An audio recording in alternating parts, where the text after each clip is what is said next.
Em 1939, desencarnou-se um de meus irmãos, José Cândido Xavier, e deixou, sob a nossa responsabilidade, a viúva com 2 filhinhos. A viúva de meu irmão era uma moça extraordinariamente humilde, extraordinariamente bondosa, e em 1941 ela foi acometida de grave distúrbio mental. O assunto é longo e eu vou resumir para que não venhamos a tomar muito tempo. Depois de alguns meses em que a viúva de meu irmão, que sempre consideramos nossa irmã muito do coração, depois de alguns meses em que ela estava conosco, em casa doente, o caso agravou-se e foi preciso a internação numa casa de saúde mental, o que foi providenciado em Belo Horizonte com o auxílio de médicos amigos da cidade de meu nascimento, Pedro Leopoldo, perto da capital de Minas Gerais. Acompanhei minha cunhada, a quem eu sempre dispensei muita consideração e muito carinho.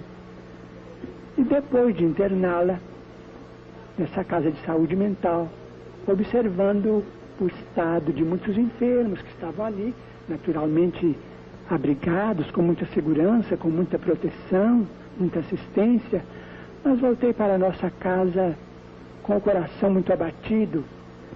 Então, era noite e o segundo filho de minha cunhada, com meu irmão, era uma criança paralítica. A criança chorava, então eu me enterneci muito ao ver que o pequenino estava sem a presença materna. Sentei-me, comecei a orar e as lágrimas me vieram aos olhos, pensando em meu irmão desencarnado, muito moço ainda, na viúva, tão cedo assim, numa prova tão difícil, e sentindo a minha incapacidade de dar a ela a assistência precisa, senti que a minha emoção era muito grande. Então, achegou-se a mim o espírito de nosso Emmanuel e me perguntou por que é que eu chorava. Então eu disse a ele que naquela hora eu me enternecia muito por ver minha cunhada viúva numa casa de saúde mental, em condições assim precárias. Então ele disse: não, você está chorando por seu orgulho ferido. Vocês aqui têm sido instrumentos para a cura de alguns casos de obsessão, para a melhora de muitos desequilibrados. E quando aprove ao Senhor que a aprovação viesse debaixo do teto de vocês, você está com o coração amargurado, ferido, porque foi obrigado a recorrer à assistência médica, o que é muito natural, e uma casa de saúde mental, um sanatório, um hospício, é uma casa de Deus. Você não deve ficar assim. Então eu disse a ele que concordava com ele, mas que eu pedia a ele, como espírito benfeitor, que trouxesse a minha cunhada de volta ao lar, porque a criança, o segundo filho dela, era paralítico, e aquele choro da criança atestava a falta que o pequenino estava sentindo dela. Então ele disse que ela voltaria, mas aquele ela voltaria que ele disse podia ser depois de muito tempo, o que de fato só aconteceu depois de 2 anos. Então eu disse a ele: se eu queria que ela voltasse depressa, ele então me disse: imaginemos a Terra como sendo o palácio da justiça. Nós estamos aqui para rasgar o processo ou é para cumprir o processo? Então eu disse: estamos aqui para cumprir, né? Mas continuei chorando porque observei que o assunto era mais grave do que eu pensava.